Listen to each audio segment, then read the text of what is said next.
case you live under a rock and were unaware, we just wrapped up our election season, and I must say this is probably the most relieved I've ever been after an election.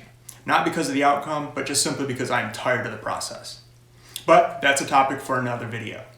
So today, regardless of what your political affiliations are, there are lessons to learn from our election process. And that, my friends, is the topic of today's video, where we're going to go over my 3 key takeaways from the 2020 election.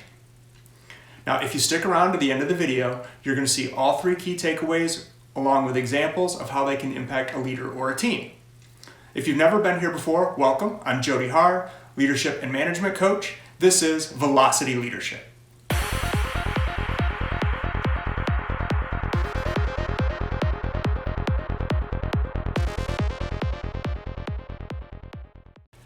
So before we get started, go ahead and hit the subscribe button below. You know it's the red button down in the bottom corner below this video.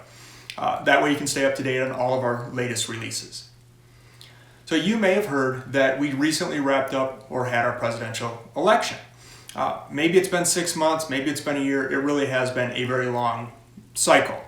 It's possibly the longest election cycle that I've ever seen. So while it's tempting to go down a rabbit hole of who said what and when, that's really not the purpose of today's video. Today, I'd like to take a look at what we can learn specifically about leadership and how the styles of the 2 candidates really impacted how people saw them. Again, I don't care how anyone voted. That's really up to Facebook to rehash for the next several months. This is strictly about what we can learn from the actions taken over the last several months.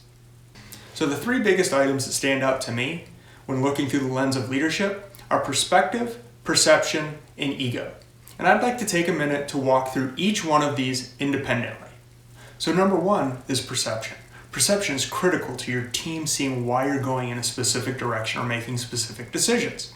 If you're good at painting the picture for why you're making this decision, it's far easier for the team to get on board with what you're doing and why. On the other hand, if your team feels like the only reason for your direction is to make you look good or benefit you, the leader, good luck. So for example, I've had many instances where I've had to deliver news on changing a pay structure. And if any of you have had this talk or had to deliver this message, you'll understand. This is a very difficult topic and discussion to have with a team. It immediately puts them on the defensive because they know that it's going to impact the way they're getting paid. So as the person delivering this news, I was super intimidated and very nervous, especially the first time I did it. When I've had to do this, it was important that I understood the audience's perception of what was happening and why. From their seat, I was trying to take money away from them. And they were going to need to find a new job. Their spouse was going to have to get a job. They were going to have to get a second job. They were going to have to do something because I'm taking money away from them or I'm changing their pay. And it's a really difficult perception to overcome. So as their leader, it was my job to walk them through the why behind the decision and give them as much information as possible to help calm their concerns. Now keep in mind, they're still going to be very much on edge and concerned for their own well-being. After all, these people live on this income and any changes to that create incredible uncertainty. And nobody does well with uncertainty when it comes to their pay. So even if they have a higher earning potential, they're still going to have an immediate negative perception of what's happening. So my job is to see where they're coming from and give them a reason to trust me and be as transparent as possible in providing an open path for communication to help overcome their concerns. Now, I would have never been able to get through this and have this conversation if I was not aware of the perception that they were going to have so that I could prepare for that immediate negative reaction. So being prepared and understanding perception really allowed me to help lead these people through these changes. Number 2 is perspective. If you, as the leader, are unable to see things through the perspective of the individual, you'll never really get them on board. Good leaders can understand the decision-making process from the team's point of view and understand how the individual is going to see why you are making certain decisions or going in a specific direction. Now, if you can truly view the direction from the team, business, or organization's perspective, it makes it far easier to form a compelling argument as to why you need to take a specific action or move in a specific direction. Now, keep in mind, not everyone is going to agree with it. They don't have to. But if you can really help them to understand why you're doing whatever it is that you're trying to accomplish, you'll have a much higher level of success in convincing them that this is the best thing for the team, the individual, or possibly the greater good. So my example for this is one of the lessons I learned years ago that helped me to become successful was perspective. So I grew up within an organization, working my way up one level at a time, and that process allowed me to see each level from the position of the team member and the leader. And that gave me perspective. So every time I have to make a decision or build a strategy, I can look through the lens of the person that's going to be doing the work and not just see or understand it, but I can truly feel how they're going to be impacted. Remember, change is hard for people. People don't like to change. That's why so many people that you know stay in the hometown that they grew up in. They're afraid of change, or they stay in a company, or they stay with a job that they don't like. They don't like change. So your job is to help lead them through this. So as a leader, the more I can put myself in the shoes of the people doing the job, the better I can build a process that's going to make their lives better, make the change easier for them to understand, along with serving our customers to the highest possible level. So we've all had leaders that seem to call the shots from their ivory tower and having never really been in the trenches, and they only seem to care about what looks good for the books. Now, these are not leaders, and they think very short term, usually only quarter over quarter. Now, keep in mind, I don't think that every leader has to have done the job that they're trying to lead. You can learn what they're doing and learn their perspective by observing and working with them. But you have to put the effort in to understand truly what they do every day and how your decisions are going to impact them.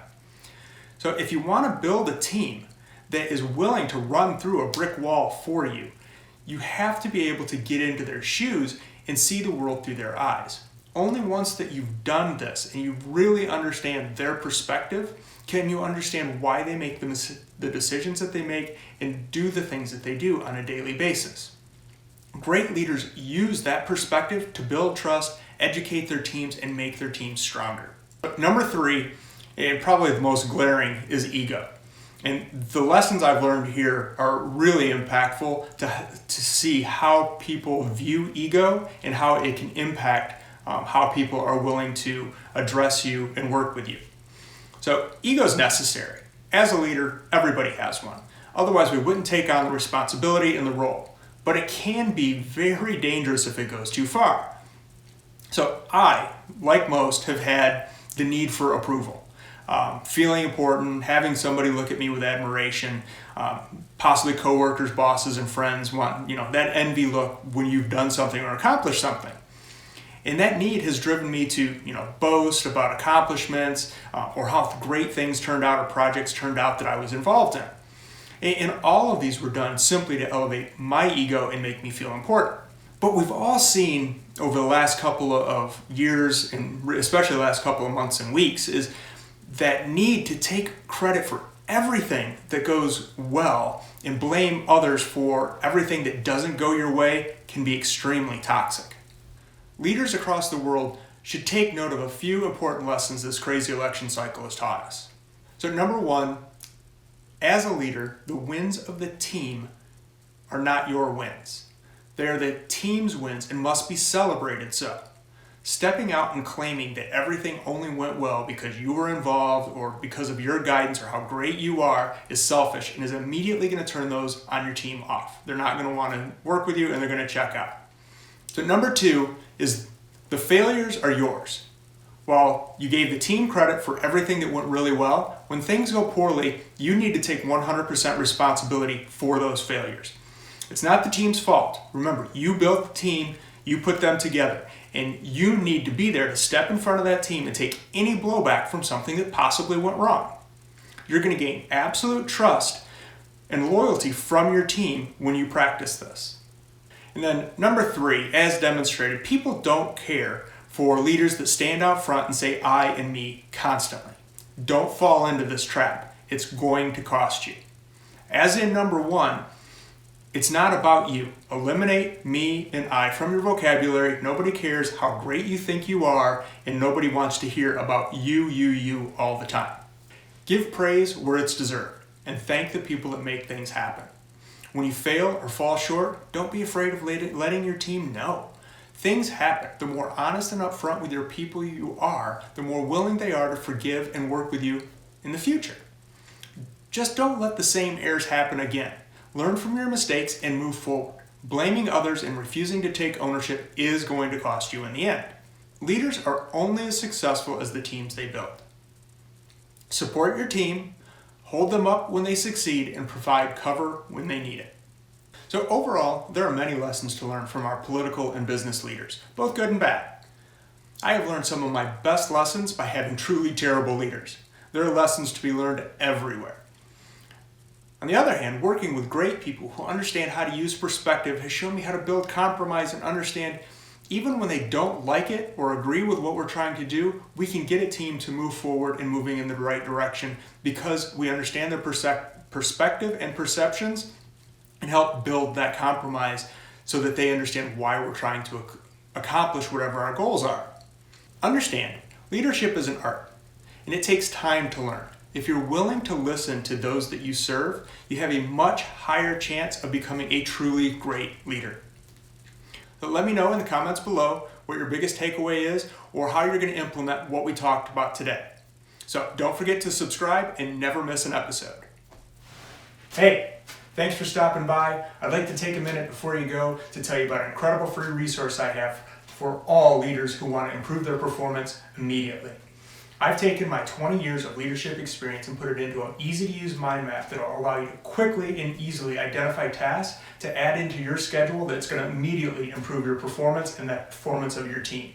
The link is in the description below. Go ahead and get your copy today. Remember, it's free and it's great for any would-be or current leader who's looking to improve their performance or get themselves on track. So go ahead, get your copy today, and I will see you in the next episode. Thanks for coming by.